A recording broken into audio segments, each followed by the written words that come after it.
Welcome to Hodge Podge Australia. Today we're making a candy corn coloured cake complete with candy corn colours on the inside. You are going to want to count how many times I say candy corn in this video, but we're going to start with 3 6-inch round cakes with white, orange and yellow, and I already have the yellow stuck down with buttercream onto my base. I also have yellow, orange and white buttercream.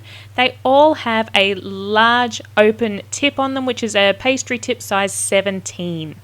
The first thing I'm going to do is layer my cake, so let's put some yellow buttercream on the bottom layer and then some white buttercream on the top layer so that they match with the colours that we're putting on top. So when you cut into it you still get that continuation of colour, because if you just put white on both layers it would break up that colour combination. Once you have done that and you've made sure your cake is nice and centered, it is time to crumb coat that cake. And you guys have seen me crumb coat a cake a time or two, so let's speed this along and we can move forward. But once it is crumb coated, pop it into the fridge and make sure that that crumb coat is nice and hard before you get onto the next decoration. A good thing to remember too, if you're in a hot climate like I am, because summer is here so super early, you need to have a cool room to work with buttercream. Don't work with buttercream in a hot room because it's just going to melt. It is not going to do what you want it to do, and especially under the heat of your hands in a piping bag, it is going to melt. So try and keep your cake as cold as possible. Try and keep your room as cold as possible without spending so much electricity. Boy, have I rambled while I've crumb coated that. Now it's ready to put in the fridge. It was that simple. So what we're going to start off with after our cake is cooled is to start with our yellow buttercream, and there is my nice big tip, not focusing as usual, thank you camera. To start off with the buttercream petals, you are simply going to squeeze dots of buttercream all the way up in a straight line up your cake. Try and make all the circles the same size. If you do end up having a couple not match up, it's not the biggest end of the world because it all sort of blends in together once you have them all smoothed out. But start with some dots of the same buttercream all the way up the side of your cake, and then you can just grab a teaspoon. Get a different teaspoon for every colour that you're using because it just makes things easier and then you're not going to smudge. You are going to use the back of that spoon to simply press down into your dot of buttercream. So in the middle, so you've got a nice big blob on one side, so right into the middle, just press down and slide it across the cake. You can see how I'm doing that there, and you will really get the hang of it very quickly. You can also practice on baking paper first. If you are unsure about how you're doing it, put a piece of baking paper down on the bench, put a couple of dots on and practice first, and then you can just wipe that icing back off the baking paper and put it back into your piping bag. So that's really handy. Good way to practice if you don't want to mess up your cake. If you're a little bit worried, you can't mess this one up. It's pretty easy. Next, we get our orange colour because obviously candy corns go yellow, orange, white.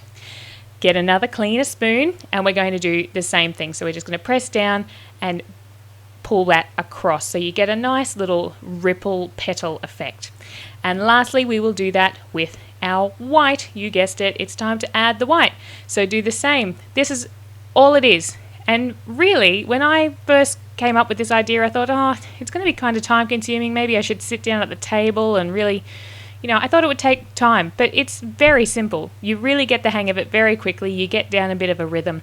Just make sure that you're really paying attention and you don't accidentally end up putting down orange where you're supposed to put yellow or whatever colours that you're using.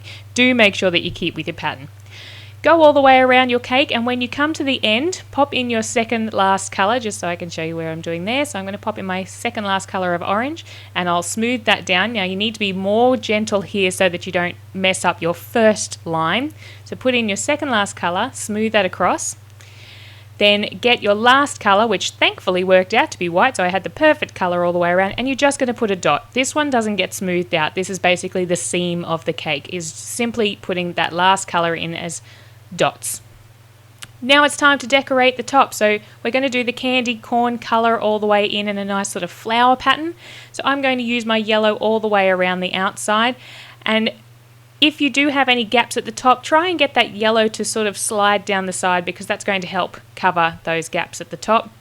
Then use your spoon to simply make the petal effect all facing into the center of the cake. It does help every now and then to wipe your spoon so you're not getting a huge big buildup of buttercream on your spoon. It's a lot cleaner. Then add in another smaller circle of orange, smooth all that down into the center. take off a little bit in the middle because you really don't need all of that. Wipe that off and then pop in a big dot of white, and that is the candy corn. Now with some gaps, I've mentioned before, if you do have some gaps, just put a little bit of the yellow into a Ziploc bag, take the tip off the Ziploc bag, it's not going to focus, Erin, just move along, and you can put that straight into those gaps. So just put a little dot into the gaps of your cake. And that is the finished product of the candy corn Halloween cake with matching candy corn layers on the inside. I do hope you've liked this tutorial. Are you following us on social media? Because we're on Instagram and Twitter, so make sure you look us up. Oh, and Facebook too. But subscribe to us here at Hodge Podge Australia, and we'll see you again real soon.